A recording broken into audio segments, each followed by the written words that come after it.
with everything happening in the world and the fact that it's January, I'm going to be taking on an easier episode this week.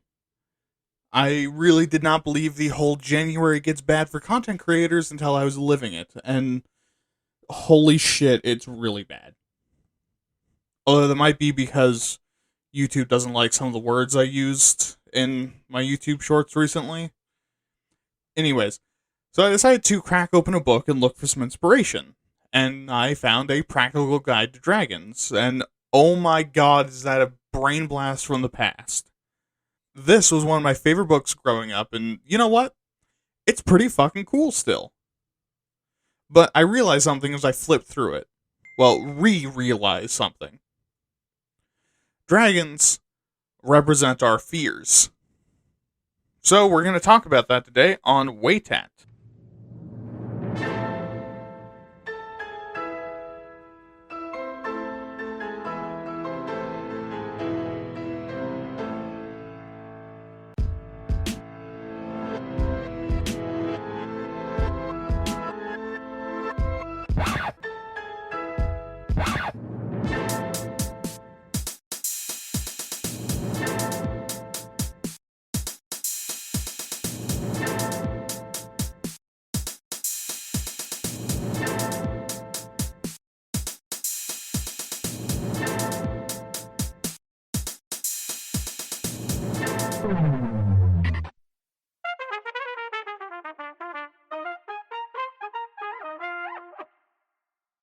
Hello, everyone, and welcome to another episode of Waytat. I'm your host, William, as we talk about dragons today. Now, before we do that, I want to actually do a check-in on the shorts, because holy shit, the last two did really bad. I do want to get back to posting normal shorts content, but I just really haven't had the bandwidth or attention span to work on them, and the regular show at the same time, and I took a week off for my own health and as a mini vacation. So I'm behind on top of being behind because December fucking sucks and it's stressful. But hey, if you'd like to help out with that, you can like, comment, and subscribe, tell your friends about the show, listen to it with your partner in the car to infest their brain with it, tell your dad, and give me a follow on Twitter or send in an email so that I can respond on air.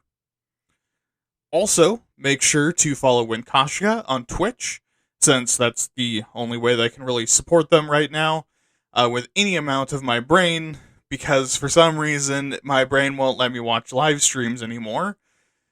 Also, check out Mystic Luna for some awesome craftwork, stickers, and art. I would suggest to you one of their shows right now, but they're at a private venue, which is awesome. But their Shopify page will be in the description. And with that, let's get to the show. Okay. So, before we really begin on this, there's going to be some ground rules. Like always. Now, see, I could go through massive pages of folkloric documents from all across the world, make a biased opinion on what I think counts as a dragon and what doesn't, make some mistakes on that, accidentally be deeply wrong, get fucking crucified in the comments, and then go cry and post an apology video about it, and then get bullied off the internet. Or, I can use something I'm already very familiar with and understand well to get the point of this talk across, and is also the entire point of this 5-paragraph video essay. So instead of discussing the differences between what a lung, ryu, and landworm are, I'm just going to use the 10 classic D&D dragons, okay? And more specifically, that is the 5 main chromatics and 5 main metallics. We're not going into the expanded rosters here or into crystal dragons. Now, you can expand this yourself if you wish. These ones are just being used to show my point and as a demonstration. If you're more familiar with the folklore, go right ahead. I will say, though, just as a preface, these dragon groups represent very different kinds of fears. While chromatics represent fears that are more universal, more, grounded in instinct, metallics represent a more interpersonal fear that comes from something or someone much more powerful than you. Now, it's also important to note that dragons, in lore at least, are creatures of extremes. While I might describe a dragon as upstanding, virtuous, and good, that's not the smoke a joint on the porch with you, good guy. It's the St. Michael the Archangel stabbing Satan in the face with a flaming sword and a whole halo of eyeballs and spinning eyes thing.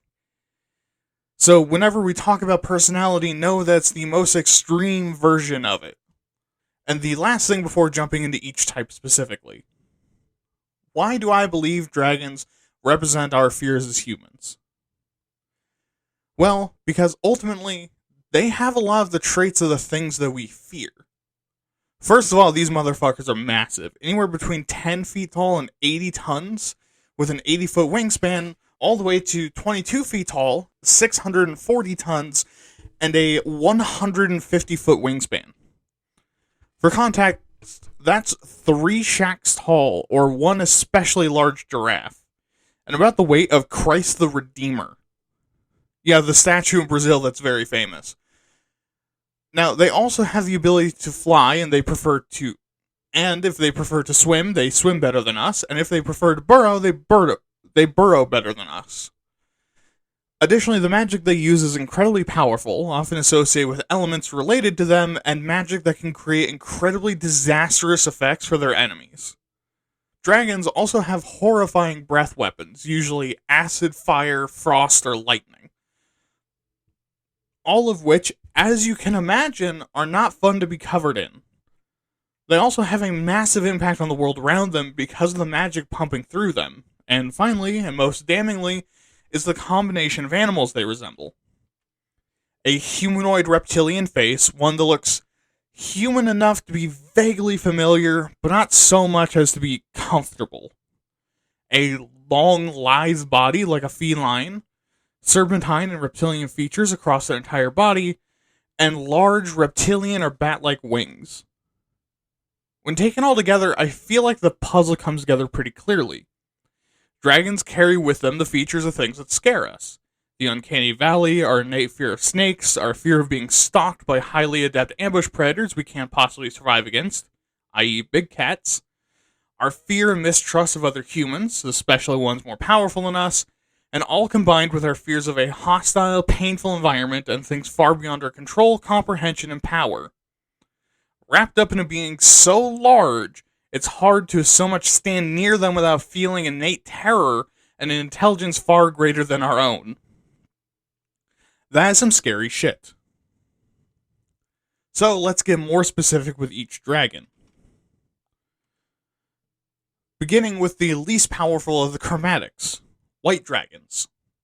While not the smallest of dragons, they are actually one of the weakest. Their entire body seems designed for aerodynamics, with a long head and a fin attached to it. They're often covered in battle damage, have a more skeletal reptilian head, and thick chin spikes.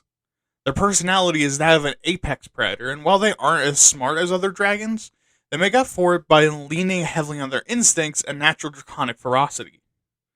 The other thing is that they're about as smart as a person is. Not like dumber than you. They're like you, but a little bit smarter. Not like insanely smarter. They're constantly on the hunt for food, treasure, threats, and creatures to kill for a sport, and they attack without provocation.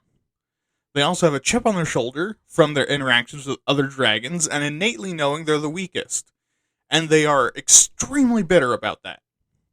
They're consummate loners and only really react with others of their kind to raise children or to mate. And no, not like they raise children together. They just fuck and then they, allow their child to live with them until they can live on their own. And then they chase them off. Their favorite trophies are the frozen corpses of their enemies. White dragons wield magical powers over the freezing cold, wind, and fog, and they transform their arctic lairs into frozen hellholes. Freezing precipitation falls constantly, a thick fog surrounds it, and the cold dips so low even creatures that would normally be immune to the cold begin to freeze to death. White dragons, as you might imagine from this overview, have a bit of a dual nature to them. They are both the fear of predators and the fear of exposure.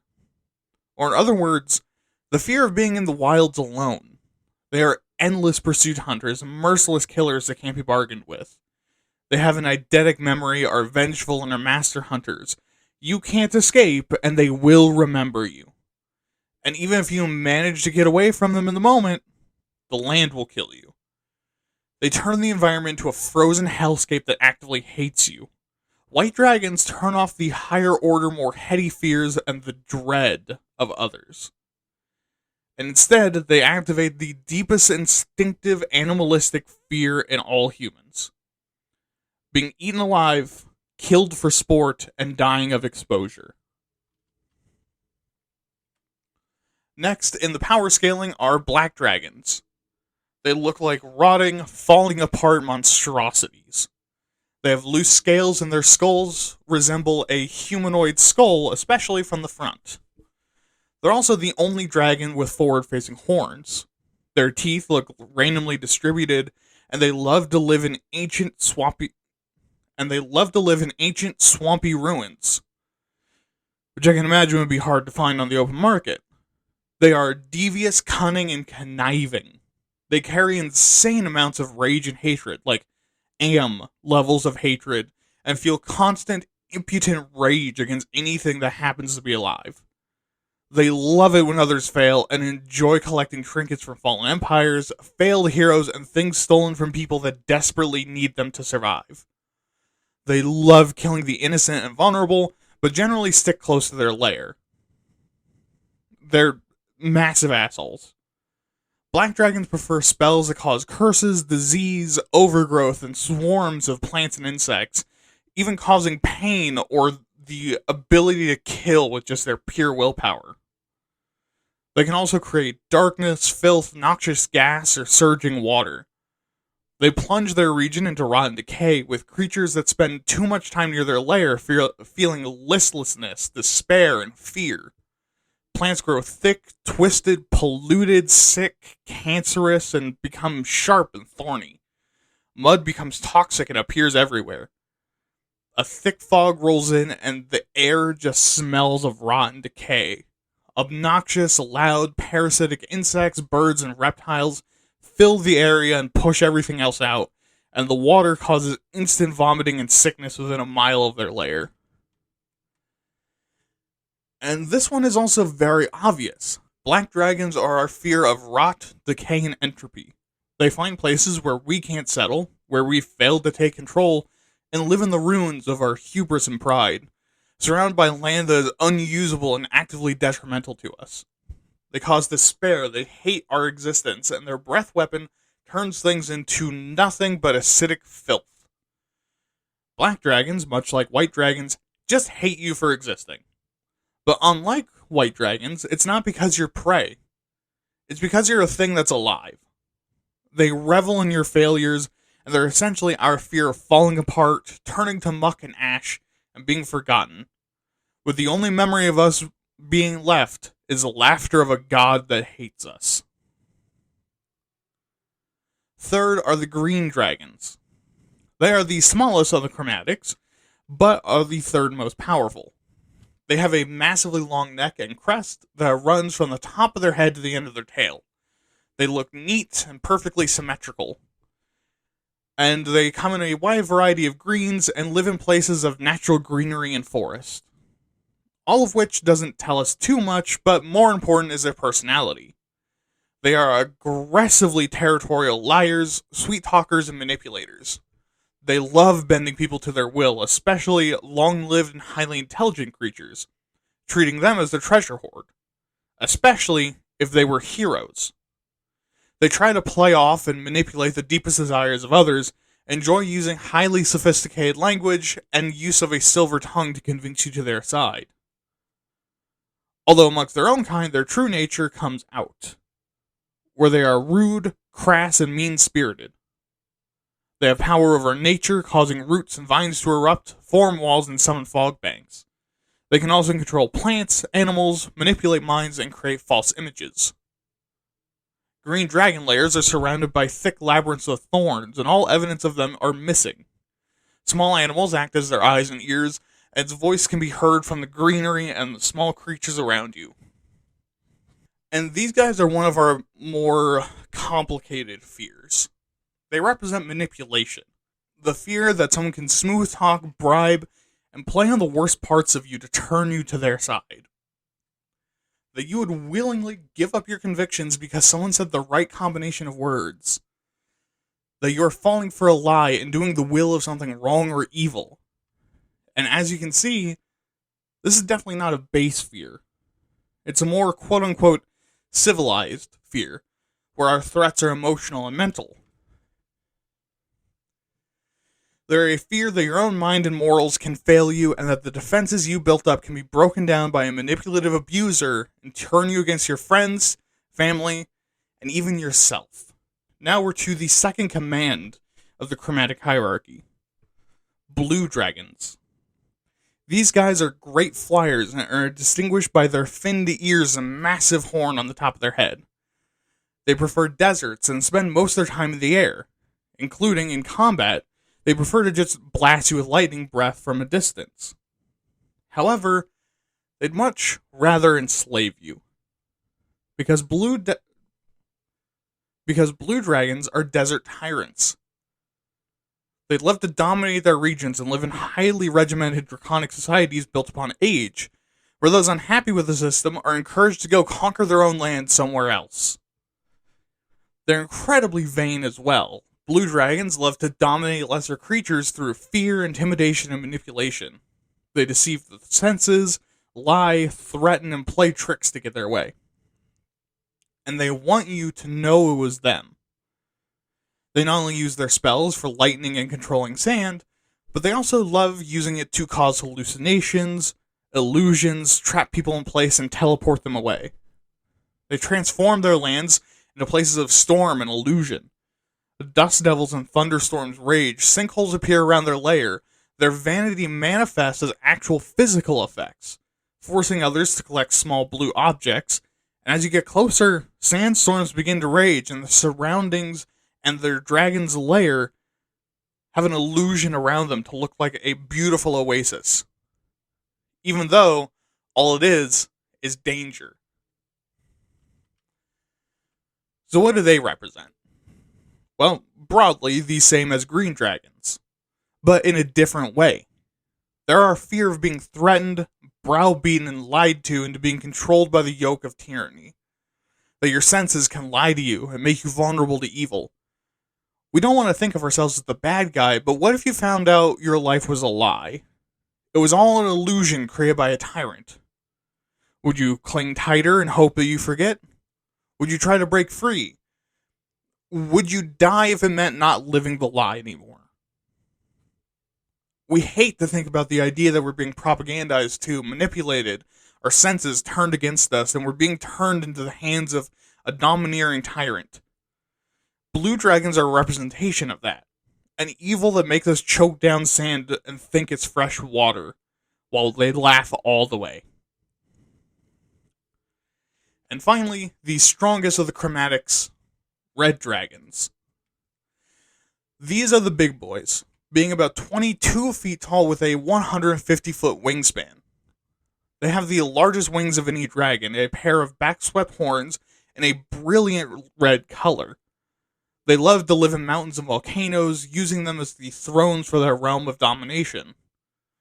Which, actually, red dragons represent a good number of our sins. Their wrath, pride, and greed all rolled into one. They hoard everything of value they can find, collecting the biggest hoards out of any dragon. When enraged, they lash out instantly in anger, and even the smallest of annoyances cause them to lose their goddamn minds. They hold grudges for millennia and never forget a face or forgive a slight. They're also intensely territorial and isolationist, wanting to be the strongest thing around. But they also need people to fear them and grovel, meaning they enslave, bully, and extort everyone and anyone they can. They hold immense power over fire and flames, noxious volcanic gases, and earthquakes. They're able to use their words to force others to grovel or dominate their minds, move at insane speeds, or slaughter in an instant. The land around them becomes dry and barren, earthquakes and wildfires occurring constantly. flames become ominously stronger with a deep red hue, and water sources are tainted with sulfur.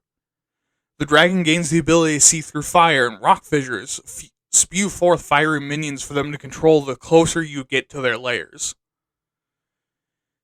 And these guys I feel like are obvious too, especially striking close to home in the modern day. They represent wide-scale destruction and greedy, hateful tyrants in one. They're often called fire dragons for a reason and love to burn things down and destroy them, often just for the sake of doing it. The lands they inhabit are often unlikely to ever recover.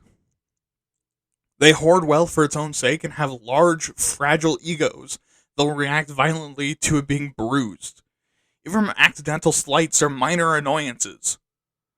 Like chewing too loud at the table will get you fucking eaten. They destroy everything they touch, drain the wealth from everyone and everywhere, and expect to be worshipped for it.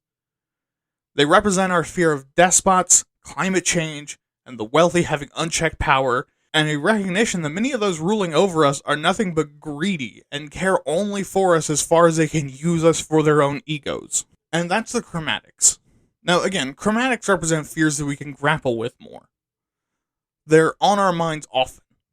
But metallics are different, because they're cosmically good creatures, which might sound like it would kind of shatter my entire thesis, but don't worry, it doesn't. Forcing a thesis to work is exactly what I'm trained to do. I have an English degree. Now, metallics don't represent these base, easier to understand fears. Instead, they represent far more social fears. Fears generated from an overwhelming fear of judgment, ridicule, and being excluded by other humans. This is often why cosmic good is a terrifying concept, because what if you're considered evil for something you've been taught is good your entire life? With that in mind, let's talk about metallics. Beginning with coppers, the weakest of the metallics. Copper dragons have a V or Ultra shaped wingspan and a unique head where they have two fins to either side and a frilled back-facing horns. They live in hills and mountains, sharing land with blue and red dragons. They're consummate tricksters, jokesters, and pranksters. And given that they're creatures of extremes like the other dragons, this isn't a normal level of jokes and pranks. It's essentially their entire personality. They prefer to joke and insult instead of fight, and most of their battles are essentially just jabs at the enemy's ego until they run away. They love to take the knees out from people that have a big ego or want to be taken seriously. And as you can imagine, that works very well against blue and red dragons. They never take anything seriously and are highly social amongst each other. They use a wide variety of trickery spells like invisibility, confusion, charming spells, and hallucinations. But they're also able to cure minor ills, change the shape and places of stone and rock, and even cause insults to cause real physical harm. Within the region they live in, carvings and symbols of the dragon's smiling face appears. Tiny creatures begin to speak fluently, and the sounds of woodwind instruments and the dragon's laughter play essentially constantly. Now, as you might be able to piece together, these guys are a fear of ridicule and not being taken seriously, of being insulted and belittled. Basically, we're the red dragon here. And this is one of the smallest of our social fears, hence their weakness. But it's still present. They are the fear of being ousted, not because we're unfriendly, but because someone else is charming, funny, and vindictive and targets us. That no matter what they do, they undermine our social standing, that they destroy our identity with comedy and jokes, that all that stands between us and social oblivion is one person with a book of jokes, and the lack of self-awareness enough to cause us harm. Next lowest is brass. These guys also like deserts. They have a flat skull shape and a V-shaped wingspan, and surprisingly, despite their massive size, they don't really eat much, if anything, very often. Now, brass dragons will love to talk and socialize about themselves. They want your stories to be cool trivia to tell other people, but they mostly just want to lore dump on you basically everything they know and talk about how cool and smart they are. And before you comment, no, this is not what talking to me in real life is. I hope not. They want to voraciously learn and memorize, but given their environment, they don't get many chances. Meaning, brass dragons do not take no for an answer. Yikes. They'll pin you down, abduct you, use sleeping gas, and even threaten you into talking to them. Even if they know you're just trying to get out of the conversation. They can use their words to command people, provide water, control sand, animate statues, and even make people fall unconscious. Those closer to the lair will find the land shifts to make the only safe routes lead directly to them. Trails appear to lead to water and hidden shelters, and if someone's good or heroic, they'll be followed by clouds to keep them shaded. Creatures that make good conversation are brought to the dragon's awareness when they drink water within a certain radius of their lair. People begin to feel pleasure at talking and even begin to hallucinate people to talk to. And again, not really a surprise here, but these guys represent our fear at socializing.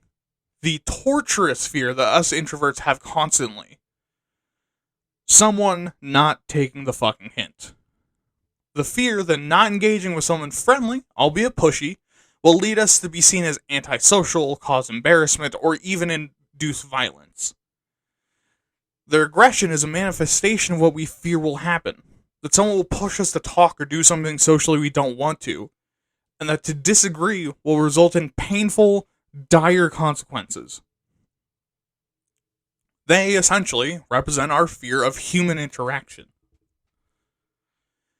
Next up are bronze dragons. They, unlike the other two, are water lovers. They're relatively small, being only about 10 feet tall, and with a much more generic dragon look, with 3 cheek horns and 2 large swept back horns at the top of their head. They love to live on coastlines and near seawater. They also love to adventure and travel, often turning into humanoids to live a life of adventure for some time, which metallics tend to transform into humanoids. They like to lay low. They hate waste, killing for no reason, or otherwise overuse resources, or letting others do so. But they also view themselves as scions of justice and fairness, and love the adventure of being a warrior and combatant. Additionally, they're very organized, social, and dutiful. And if all this sounds well and good, well, you don't remember what this episode is about. Because, see, they also love to preside over conflicts and act as a neutral mediator or judge. Of course, usually uninvited, but still, they're welcome when they show up. They'll preside over conflicts, make a choice on who's right after careful investigation, consideration, and hearing out both sides, but very rarely, if ever, decide both are right or neither is right. But then pressure the side they determine is in the wrong to give in to the demands. In the case of a battle, they'll join the battle and remain as a loyal member of the cause until the fighting is done. But at the very least, they won't allow cruel treatment of survivors. Of course, to them, if your cause is bad or evil enough, they'll pursue you down and make you face justice. They have the ability to shapeshift at will, control water and coastal storms, speak to animals, and detect thoughts and lies. Those within their region have a hard time breaking promises. Ghost ships guide lost vessels and those in need of help to the dragon. Disembodied shadows of the creatures appear to follow travelers. And the dragon gains command of the weather. Within their lair itself, these dragons can create sounds at will, usually playing music or echoes. And what's so scary about these guys? Well, the fear that you're actually on the wrong side. See, they see the world in black and white, meaning once they decide who's right, everyone else is wrong. And you can't convince them otherwise. Their ego will not allow it. And while good cosmically, they're totalitarians with no sense of nuance. So they're the fear of that. A totalitarian with good intentions, but if we step out of line even the smallest amount, they'll violently put us back. A fear that an other will see us living our lives, see it as evil, and decide it's our fault. Even if we can't do anything about it, we're unaware or have no choice otherwise. Second to last are silver dragons. Silver dragons are big boys, being at around the maximum size of 22 feet tall with a 150-foot wingspan. They have a tall, magnificent frill on the top of their head, and another one is a goatee. They're also vibrantly metallic in both color and texture and prefer living in wintry climates. Not that these features matter very much, since they usually spend a significant amount of time in humanoid form. They find humanoids endlessly fascinating and love to live amongst them throughout their life. They're deeply friendly and humble beings that want to not only study humanoids, but be part of their lives. But even as dragons, they're friendly and humble amongst their own kind, organizing into loose family clans that live in the same vague area. They use a lot of social spells, especially ones that maintain good relationships and diplomacy, like calming emotions. They use ice, teleportation, and illusion spells to defend themselves, and like other dragons, fog, wind, and cold are all their bread and butter. They can freely alter the weather around their lair, prevent creatures they like from falling to their deaths, and turn clouds and fogs into stone with some work. Now, the fear that comes from these guys is, again, kind of cerebral, but it's also far more social. They're the fear that those you're closest to aren't who they say they are. Even if they're something good, it's unnerving to have someone so close to you turn out to be something else. And in this case, especially something that works for goodness and kindness and is so much more powerful than you. Have you been a bug under the glass this whole time? What have you done and said that brought you close to them killing you? When would they have turned on you? When would they abandon you? All of these things are represented by silver dragons, a fear of betrayal by those close to us. And finally are the gold dragons. They're also massive and are perhaps the most powerful dragon, trading places with reds often. They have a head fin, tendril-like mustache and beard, back-facing horns, and a triangular wingspan. They don't have particularly favorite places as long as they're secluded. Gold dragons are essentially the pure, undiluted essence of lawful good. They act as protectors and do good constantly. They use their size and power to stand for goodness and fight evil and wrongdoing wherever it exists. They're hierarchical, democratic, and kind. They also become immensely more wise as they age and love to spread knowledge. And this all sounds good, but here's the problem. Gold dragons still have the ego of dragons, and they see all wrongdoing as needing punishment. So they will always ensure someone gets the punishment, even if that means death. Don't worry though, it'll tear them up inside to report you for killing your abusive husband in a blind, desperate fury when you're getting executed for it. Yeah, that's the problem with them. Sure, they'll investigate why evil and wrongdoing happens, but they're the classical liberals of the dragon world. You should just lie down and take it while they try to help you. They also don't take no for an answer. Like if you're evil and not ready for redemption because you haven't really had that personal growth moment, they're going to force you into redemption. Which, if you've dealt with someone who's an abuser, incel, or narcissist, you know that's not how they get better. Gold dragons, though, don't care. Evildoers must face redemption and punishment for their crimes, or they die. Their magic is largely around healing, blessings, creating sunlight, and communing with others, as well as abilities to trap and imprison, thrown in for good measure. Most also learn how to scry and read minds. Gold Dragon territory is filled with runes leading directly to them. They establish telepathic links to those who travel through and sleep there, and envelop the land in a beautiful mist. Those who are there for long periods find lying almost impossible, and the longer they're there, the more the values of truth and justice mean to them, to the point where those values mean more than their own lives. And I'm sure the fear is obvious here. The fear of being punished. Because sure, if you've done nothing wrong, gold dragons are your friends. But I don't think any of us are entirely innocent. We've all done at least one bad thing in our lives that probably should have been punished. Hell, I used to be an incel. What if the gold dragon decided I wasn't punished for that? Gold dragons are our fear that punishment is coming and there's nothing that we can do about it. Even for small mistakes, you'll receive some kind of punishment for it. In a way, it's almost childish, the fear you have of your parents when you do wrong, but on a scale that's so much more dangerous than that. But with that, we have all of our dragon types. And the last point I want to leave you with is this. But notice the power rankings of the dragons. That's significant too. Where they rank in the scale of power tells us something about our fears. White dragons are the weakest. They're a fear that we've suppressed living in civilization. Copper dragons are the second weakest. They fear that while exists, most adults don't obviously have anymore. Again, at least not on the surface.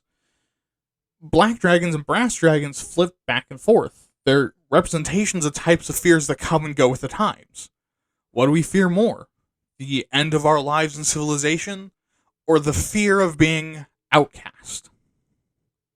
I guess it depends on how scared we are about the world we live in. Green dragons are the next scariest, followed by bronze dragons. We fear being manipulated, yes, but we fear being wrong more. Blue dragons and silvers also swap back and forth. Being dominated out of fear and lies and propaganda, and being spied on are deeply social fears and tell us how fragile our sense of reality is. It's not something we want to think about. So they're very large fears, but ones we don't often see. Especially when it's right in front of us. Gold dragons are a close second in most times, but more than our fear of punishment, these days we fear the dictator and the death of our planet. Red dragons are the most powerful of all. So I guess that leaves us with what the point is. I started this embarking to just have fun and revive a thought that I had as a much younger man with a better grasp on language, arguments, and reading too much into things. But what I found is that dragons really do reflect what we fear. The insurmountable odds that are stacked against us. And that the strongest are the most insurmountable. But dragons and D&D and abroad are popular enemies. You can fight them. You can kill them. Hell, you can even befriend them. Sometimes dragons learn to fear you. You can be a dragon slayer, ending your fears and the fears of others. Or a dragon rider, forming a partnership with your fear. Not being complacent, just learning to work with it. And that is damn uplifting. But thank you very much for watching and listening. If you have opinions, improvements, corrections, and anything else you want to talk about, comment below or email me at waytatpods@gmail.com. That is waytatpods@gmail.com. And remember to like, share, and subscribe for more. And follow my podcast feed for audio versions, and come back next time when we talk about kaiju and how in the world Earths could support them. Have a good night. Don't murder. Have fun. And remember, if it has stats, you can kill it. This has been Why Are You Talking About This? And I've been your host, William. Good night.